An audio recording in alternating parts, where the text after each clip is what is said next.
Hi hello welcome to our channel. నేను మీ సిరి.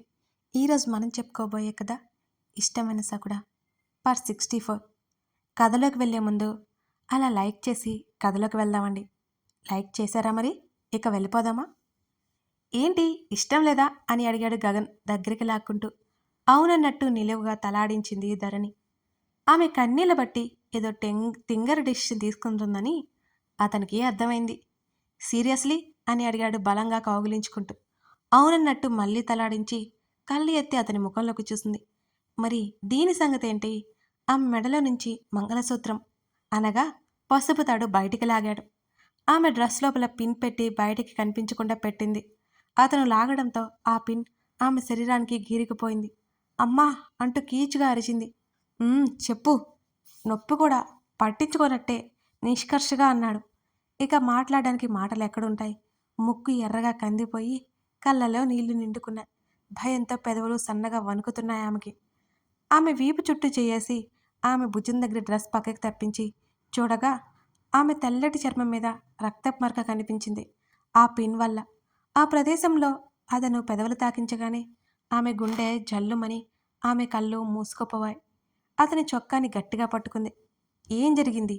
ఈసారి అతని గొంతు కోపంగా లేదు. ఆమె మీద కోప్పడ్డం కూడా అనవసరమే. కోప్పడితే ఇంకా బెదిరిపోతుందే తప్ప నోరు విప్పదని అతనికి చిన్నప్పటి నుంచి తెలిసిన సంగతే.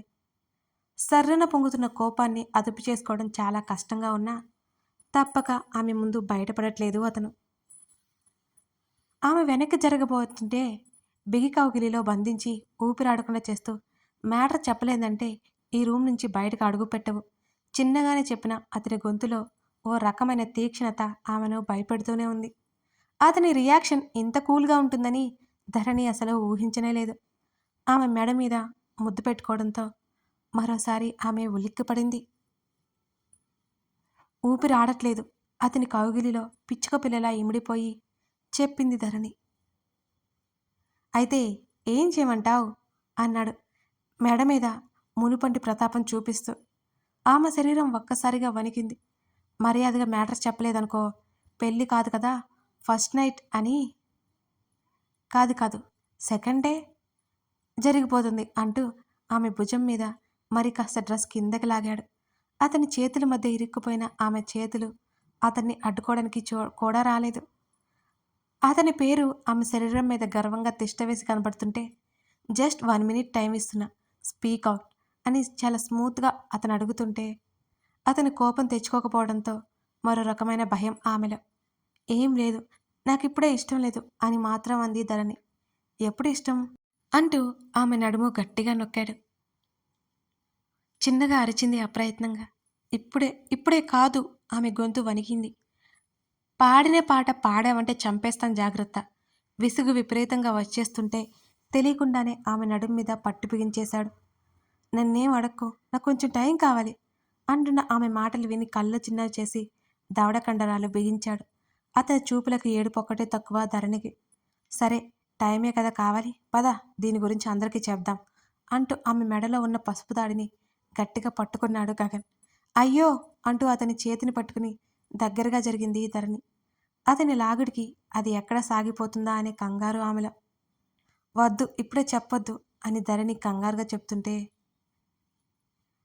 కొడితే నేలకు అతుక్కుంటావు, నా పేషెంట్స్ టెస్ట్ చేయకుండా మర్యాదగా మ్యాటర్కి రా అని చివరిసారిగా అతను హెచ్చరించాడు.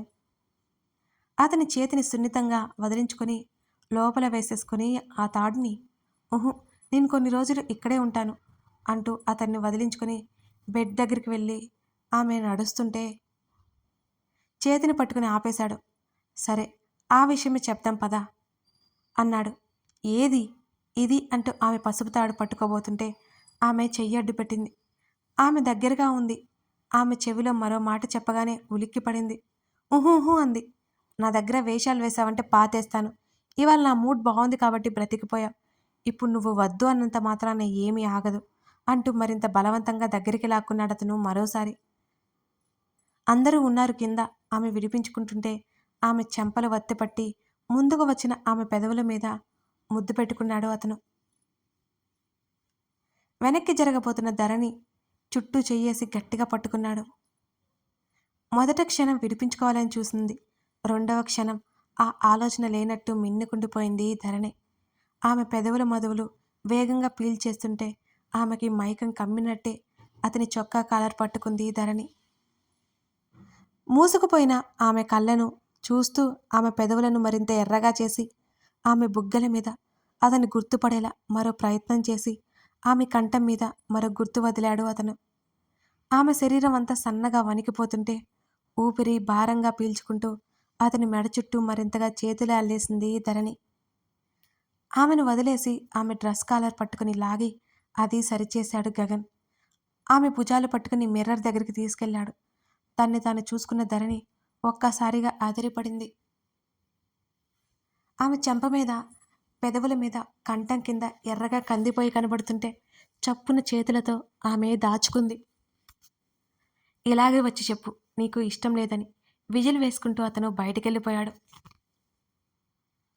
అతను చేసిన పనికి రోషంతో ఆమె ముఖం కందిపోయింది. ఇలా చేశాడంటే ఇప్పుడు ఏం చెప్పాలి? గబగబా డ్రెస్ సరి చేసుకుని వెంట్రుకపాయ చెంప మీదుగా కిందకి వదిలేసి అతని వెనక పరిగెత్తింది ధరణి. ఆమె కిందకి వెళ్ళేసరికి అతను ఏం చెప్పాడో తెలియదు కానీ అందరి ముఖాల్లో సంతోషం ఉంది. డిన్నర్ బయట చేస్తాం ఇవాళ అంటూ ధరణికి రెడీ అయ్యే అవకాశం ఏంటి, కనీసం వాళ్ళతో మాట్లాడే అవకాశం కూడా ఇవ్వకుండా ఆమె చేతిని పట్టుకుని బయటకు లాక్కెళ్ళిపోయాడు గగన్. ఆగండి ఆగండి, ఒక నిమిషం మీరు అలా ఆగండి. నేను ఒక చిన్న మ్యాటర్ చెప్పాలండి, ప్లీజ్ అసలు స్కిప్ చేయకుండా వినేయండి, తర్వాత స్టోరీ కంటిన్యూ చేస్తాను. నాకు ఒక ఎపిసోడ్ చేయాలంటే దాదాపు 2-3 గంటలు పడుతుందండి. అంటే మీకు టెక్స్ట్ ఎడిటింగ్ చేయాలి, వాయిస్ రికార్డింగ్ చేయాలి, 2 కలిపి ఎడిటింగ్ చేయాలి. ఇలా నా డేలో మార్నింగ్ 9కి స్టార్ట్ చేస్తాను ఇవన్నీ. 9కేంటి, పిల్లల్ని పంపించిన వెంటనే టిఫిన్ కూడా చేయకుండా వీడియో ఒకటి రికార్డింగ్ చేసుకుంటాను. ఆ తర్వాత మళ్ళీ ఎడిటింగ్ చేసుకుంటాను. అలా దాదాపు ఒక లాజిక్‌గా ఆలోచిస్తే నా డేలో 3-4 వీడియోస్ చేయడానికి 7-8 గంటలు పడుతుంది. అది కిడ్స్ ఉన్నప్పుడైతే అస్సలు కుదరదు. ఈ మధ్య హాఫ్ డే స్కూల్స్ అన్నమాట. మీకు తెలుసో తెలీదో నాకు 2 కిడ్స్ ఉన్నారు. వాళ్ళు చాలా చిన్నవాళ్ళనమాట. సో, ఇవన్నీ మేనేజ్ చేసుకుంటూ నాకు వీడియోస్ చేసుకోవడానికి చాలా టైం పడుతుంది. అది చాలా కష్టంగా కూడా ఉంటుంది. అంటే ఏదో కష్టం చెప్పుకోవడానికి మీతో ఈ విషయం చెప్పట్లేదు. ఇంత హార్డ్ వర్క్ చేస్తున్నా మీ నుంచి సరైన రెస్పాన్స్ లేకపోవడంతో నాకు కూడా ఏదోలా ఉంటోంది. అసలు నేను చాలా కష్టపడుతున్నానే. కనీసం ఓ 5K లైక్స్ కూడా ఇప్పటివరకు నేను చూడలేదంటే నిజమే కదా! 23, 24 వేల మంది, 25 వేల మంది, దాదాపు 30 వేల మంది చూస్తున్న స్టోరీకి 5K లైక్స్ కూడా లేకపోవడం, నా కథలు మీకు నచ్చలేదు అనే విషయం నాకనిపిస్తోంది. కానీ నచ్చకపోతే ఇంతమంది చూడరు కదా! చాలామంది చూస్తున్నారు. చూసేవాళ్ళు కూడా వీడియో స్కిప్ చేయకుండా చూస్తున్నారు. అది నాకు చాలా సంతోషాన్ని కలిగించింది. కానీ ఒక చిన్న లైక్ చేసి, ఒక ప్రోత్సాహం ఇస్తే కదండీ! నాకు కూడా చక్కగా ఇంకా మరిన్ని ఎపిసోడ్స్ ఇవ్వాలనిపిస్తుంది. కానీ మీరసలు పట్టించుకోనట్టే. అలా ఇవ్వడం, మీరు చదివేసుకోవడం, వినేసుకోవడం ఇదే అయిపోతుంది తప్ప అసలు ఎంకరేజ్ చేద్దామని అనిపిస్తుందా? ఒక చిన్న లైక్ కొట్టడానికి 1 సెకండ్ కూడా పట్టదండి. 1 సెకండ్ కూడా పట్టదు. కానీ మీరు ఏమో అలాగే చాలామంది నాన్ సబ్స్క్రైబర్స్ చూస్తున్నారు. సబ్స్క్రైబ్ చేసుకోవడం ఎంతసేపు, దానివల్ల నష్టం లేదు కదా అని అంటాను నేను. అవే కదండి నాకు ఎంకరేజ్మెంట్. ఈ మాటలు విన్న తర్వాత అట్లీస్ట్ ఒక 5,000 లైకులు మీ నుంచి నేను ఆశిస్తున్నాను. ఇవన్నీ విన్న తర్వాత మీకు సరే ఈ అమ్మాయిని ఎంకరేజ్ చేద్దామని అనిపిస్తుందని అనుకుంటున్నాను. అంతరాయం కలిగినందుకు క్షమించండి. ఇక కథలోకి వెళ్ళిపోదాం. డిన్నర్ అని చెప్పగానే ముందు వెనక ఆలోచించకుండా పల్లికిలించుకుంటూ వచ్చాడు విజయ్. వేదా, మీ ఇద్దరిని చాలా మిస్ అవుతాను నేను అంటూ పక్కనే ఉన్న హర్షని కౌగిలించుకున్నాడు. మేమిద్దరం కూడా నిన్ను మిస్ అవుతాం. నాకున్న ఏకైక అన్నయ్యవి నువ్వే కదా. వేద మాటల తేడా గమనించి బుర్రగొక్కున్నాడు విజయ్. మెయిడ్ కిచెన్లో ఉండడంతో అక్కడి నుంచి వెళ్ళిపోయింది వేద. అరే, నీ వైఫ్ ఏంట్రా ఏదో తేడాగా మాట్లాడుతుంది. అదే అయోమయ ముఖంలో హర్షని చూశాడు విజయ్. ఎలా మాట్లాడుతుంది అని అడిగాడు. ఏమోరా, తేడాగా ఉంది. నీకన్నీ తేడానే, నోరు మూసుకుని కూర్చో. హర్ష విసుక్కుని ఫోన్ కాల్ వస్తే పక్కకెళ్ళిపోయాడు. మెయిడ్ వెళ్ళిపోయిన తర్వాత ఫ్రెష్ అయ్యి ముగ్గురు భోజనానికి కూర్చున్నారు. సూపర్ వండావు వేద. వంట ఎప్పుడు నేర్చుకున్నావు? లొట్టలు వేసుకుంటూ తింటూ అడిగాడు విజయ్. నేనేమి మీ ఇద్దరిలా బలిసినోళ్ళం కాదు కదా విజయ్. మా అమ్మ చిన్నప్పటి నుంచి పనులు, వంటలు అన్నీ నేర్పించింది.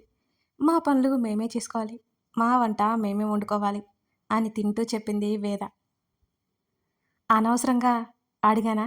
అడిగి తన్నించుకోవడం అంటే ఇదే హర్ష వెటకారంగా అన్నాడు. రేయ్, మీ ఆవిడ నా మీద కోపం పెంచుకుందిరా.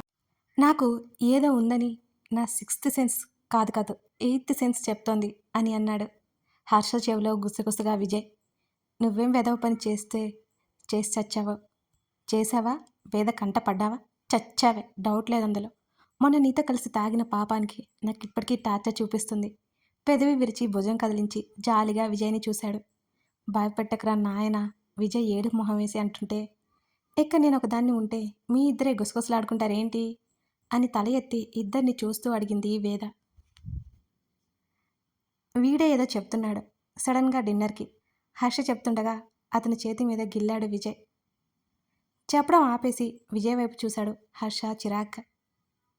ఏం లేదు వేద, హైదరాబాద్ వెళ్తే అక్కడ మీ హాస్పిటల్స్కి వెళ్తావా అని అడుగుతున్నాను. వాడు నాకు తెలీదు అంటున్నాడు. మాట మార్చాడు విజయ్. అవును విజయ్, అక్కడికి వెళ్తాను. ఆ రెస్పాన్సిబిలిటీస్ అన్నీ అంకుల్ నా మీద పెట్టారు అన్నది వేద. ఇక విజయ్ ఏం మాట్లాడలేదు. ముగ్గురు భోజనం చేసేశారు. వాళ్ళిద్దరికీ కూల్ డ్రింక్స్ ఇచ్చి ఎదురుగా కూర్చుంది వేద.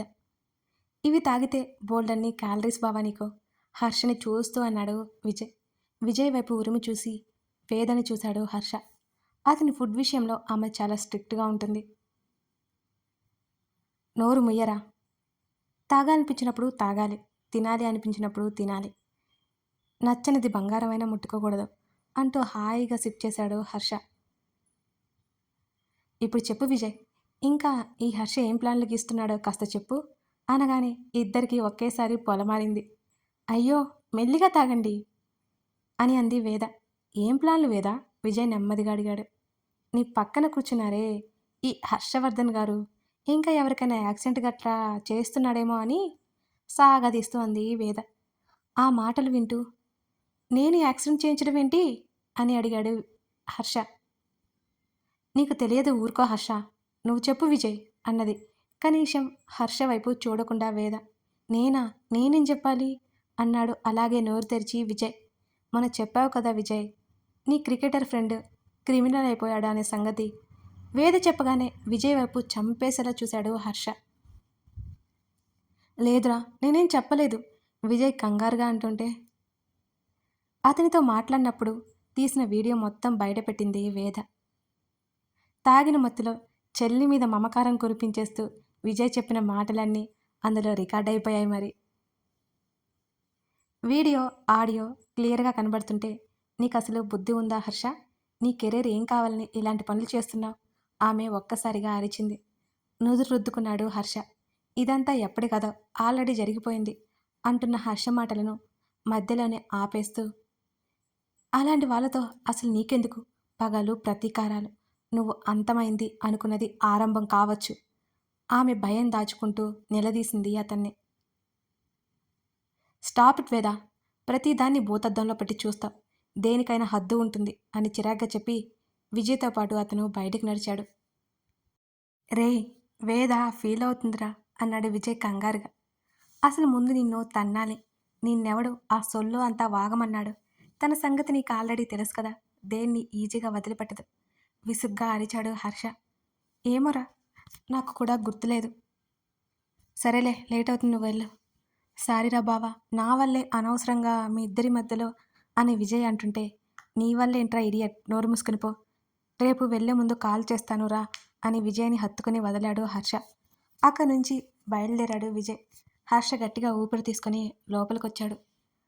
హాల్లో ఇంకా లైట్ వెలుగుతూనే ఉంది. వేద కనిపించలేదు అక్కడ. డోర్ లాక్ చేసి రూమ్లోకి వెళ్ళాడు హర్ష. ఒకవైపుకు తిరిగి ముడుచుకుని పడుకుని కనిపించింది ఆమె అతనికి. కోపంలో ఆమెను నొప్పించినట్టు అర్థమవుతుంటే నిట్టూర్చి గదిలోకి వచ్చాడు హర్ష. డోర్ లాక్ చేస్తున్న శబ్దం వచ్చినా ఆమెలో ఎటువంటి చలనం లేదు. తిరిగి చూడలేదు కూడా. బాగా హర్ట్ అయిందని అర్థమవుతున్నా ఆ టైంలో అతను యాంగర్ కంట్రోల్ చేసుకోలేకపోయాడు. లైట్ వేశాడు. అయినా ఆమె పట్టించుకున్నట్టే ఉండిపోయింది. దుప్పటి మెడ వరకు కప్పుకొని దిండులో ముఖం దాచుకుని కనిపించింది వేద. నెమ్మదిగా ఆమె వైపుకు వెళ్ళి వేద అంటూ ఆమె చేతిని పట్టుకోబోతుంటే గబుక్కున వెనక్కి జరిగింది. Don't touch me mister Harshavardhan. ఆమె కళ్ళు ఏడ్చి ఎర్రగా మారి కళ్ళు నీళ్లు నిండుకొని ఉన్నాయి. వేద, చిన్నపిల్ల బిహేవ్ చేయకు. అతను సీరియస్గా చూశాడు. నీకు మాట్లాడే అర్హత లేదు అని మరింత దూరంగా జరిగి అటువైపు తిరిగి పడుకుంది. చిన్న ఇష్యూని పెద్ద చేయకు వేద. అతని స్వరం మరింత గంభీరంగా మారింది ఆ క్షణం. ఆమె గబుక్కున లేచి మొబైల్ పట్టుకుని ఆ రూమ్ నుంచి బయటికి నడిచింది. హర్ష చేతిలో టేబుల్ ల్యాంప్ పగిలిపోయింది. ఆ శబ్దం వినిపిస్తూనే వెనక్కి తిరిగి చూడకుండా మరో రూంలోకి వెళ్ళిపోయింది వేదవతి. ఆమె ప్రవర్తన విసుగు తెప్పిస్తుంటే తప్పక సిగరెట్ పట్టుకుని బాల్కనీలోకి వెళ్ళిపోయాడు. ఆమెకు నచ్చదు అని తెలిసినా సరే. దిండులో ముఖం దాచుకుని ఏడుస్తోంది వేద. తను చెప్పింది తమ కోసమే కదా, మేలిగో చూపిస్తున్నాడు అని కోపంగా అనుకుంది వేద. కథ కొనసాగుతోంది. ఇంతకీ ధరణిని గగన్ తీసుకెళ్ళి ఏం చేయబోతున్నాడు? ఒకవైపు హర్ష వేద గొడవ ఎక్కడి వరకు దారి తీస్తుంది తెలుసుకోవాలి అంటే కథను ఫాలో అవ్వాల్సిందే.